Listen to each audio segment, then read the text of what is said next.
So, hey everyone, this is Kevin, your failed journalist. I'm recording this video live, but this isn't going to be a typical live stream, and I don't foresee a lot of back and forth going on, even if I see people in the chat. Just know that if you are watching this video after the fact and I was largely ignoring you, it wasn't personal. I just I have some mixed feelings about this video. I wasn't even going to make one originally. But let's state the fact right from the get-go. Zach Bertschy, and I don't even know if that's how you pronounce the name, to be perfectly honest, the editor of Anime News Network for about 20 years, has died of unknown causes. We don't know exactly what he died of. He was discovered in his apartment. And that's pretty much all we know. There will be an online memorial for people who want to pay tribute to him. And undoubtedly read a lot of memorial pieces about what a great guy he was and the influence he had on anime journalism. You are also going to be reading a lot of people bringing up past things he said, past transgressions of his, and areas where he was probably deeply flawed as a human being, as some excuse that he has gotten what he deserves or something to that effect. And unfortunately, it's from that angle that we're going to kind of tackle this.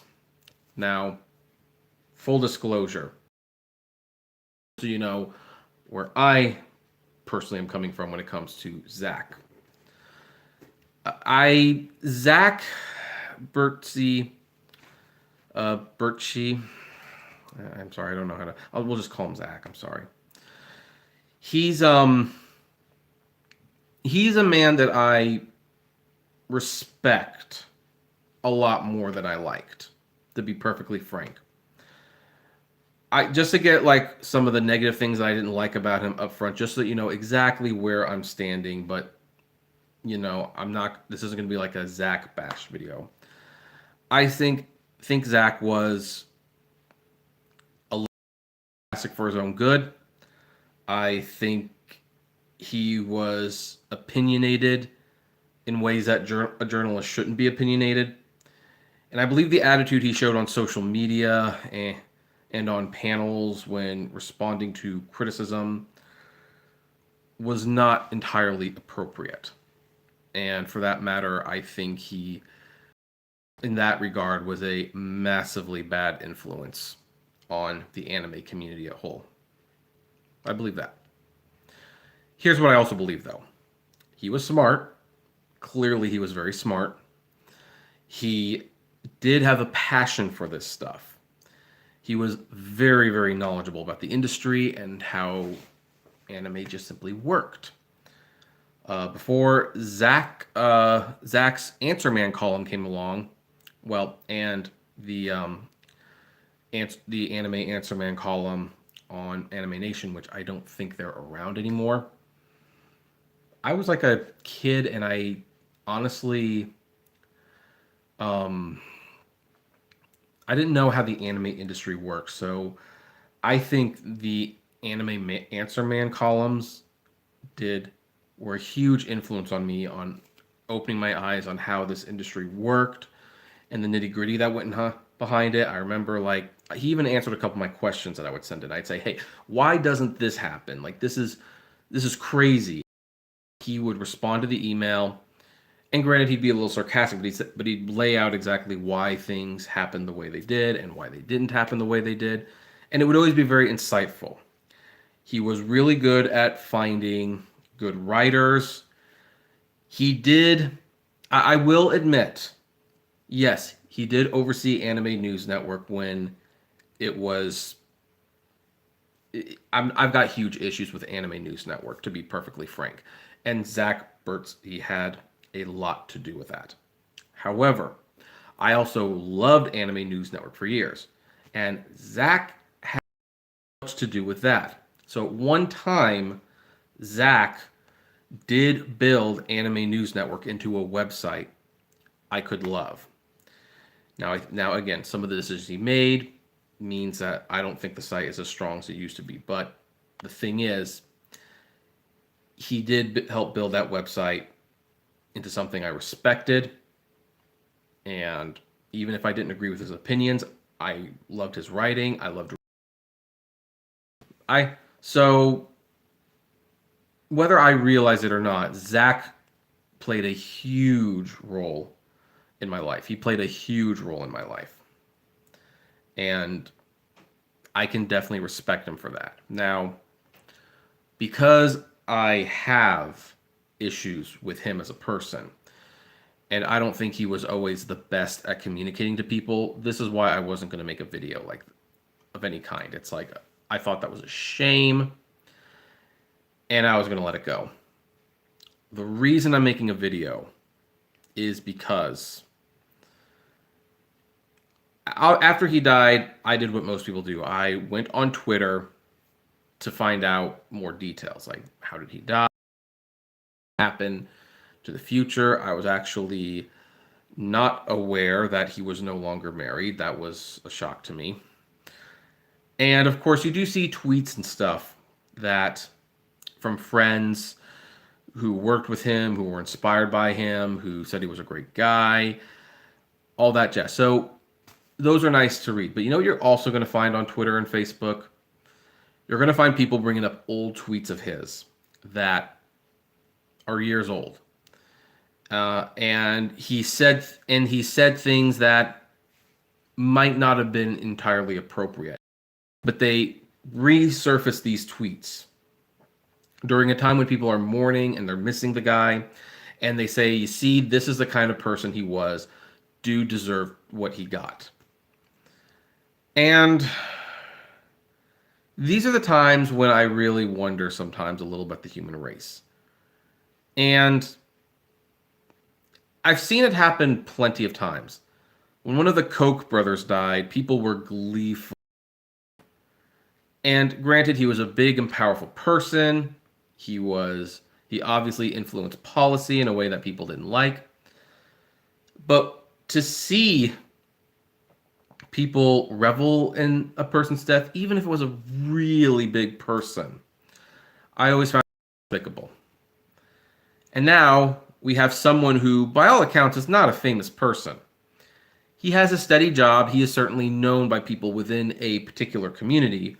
But it's not like he's a rock star. It's not like when he goes out, he has to worry about people recognizing him. Once in a while, someone would recognize him, and but he didn't need to have bodyguards or anything like that. His writing didn't necessarily influence the way companies worked. He was just a guy who loved anime and had a talent for writing about anime. And he also apparently had a talent for management. That's all he was. And yes, regular people say stupid things. I've said stupid things. You have said stupid things. He's a little bit more of a public figure than most of us, but he's still just a regular human being. And what was really annoying me about all this is as I'm trying to read up and see trying to get the whole story. In between all of these people who are saying how much they appreciate the guy or how much he meant to them, I'm seeing just as many, if not more, comments sharing old things he said inappropriately on Twitter, bringing up old articles where he dismissed someone, or bringing up things and saying this is a justification. He got what he deserved. Guys, you know what? Here's the thing. As I said at the beginning of the video, I didn't appreciate everything he did. I think he was actually a bad influence on the community to a certain extent. But here's the thing. It doesn't matter anymore. It doesn't. The man is gone. We don't know why he's gone. We don't know. It doesn't even matter what the circumstances are. The point is, he's gone. He's gone. His family and friends, they're hurting. They're sad. And they have every right to be sad. You know, behind every person that you don't like, there's a few people who know that person and they love that person. And they will always hurt when something happens to that person. So yes, did I have issues with Zach? Of course I did. You know, do I think it matters anymore? No, it doesn't. It just doesn't matter anymore. And it never matters when someone dies, really. Look, when it's like a very, very, very famous person, of course, history is going to be reevaluating that person's legacy, if you will. Zach, again, is not a particularly famous person. He just had a steady job, and a few more people in the community knew about him than most. But history is probably not going to remember him. They're probably not even going to remember me. If this video is still on YouTube in 10 years, heck, someone might stumble upon it and they might even wonder, what was this about?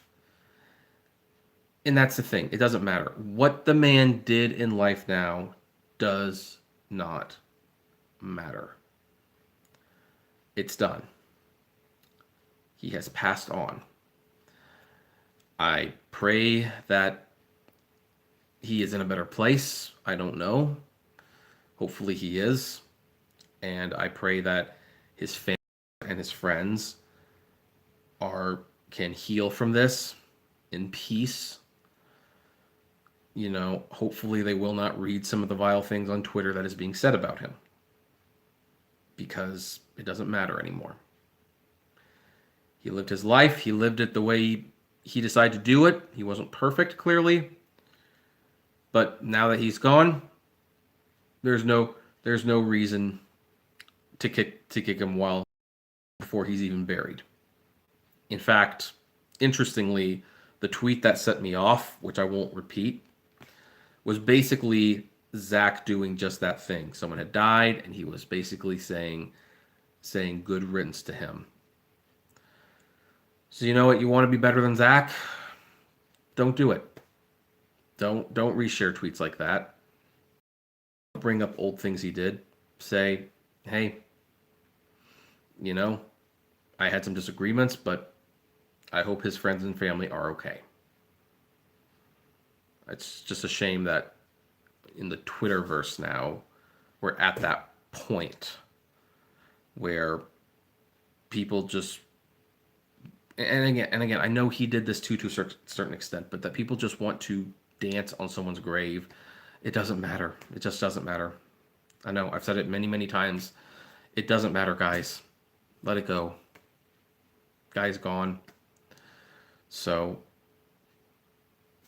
move on. Move on. War's over, as they say. Let his family and friends mourn the loss in peace. Hopefully they stay off Twitter for a few days. Anyway, that's where I'm going to leave this video.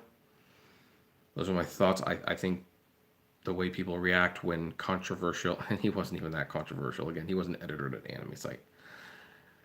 You know, I think it's disgusting, personally. And I won't be engaging in any of that. So I'm just going to make my statement. Disagreed with a man. I'm sorry that he's gone. I respected a lot of what he did do. And I think it's disgusting that people are bringing up old things. Let the man rest. Let his family and friends mourn in peace. Do something that makes you happy, like watch a show or something. Anyway, that's where we're going to end this. Take care, everyone.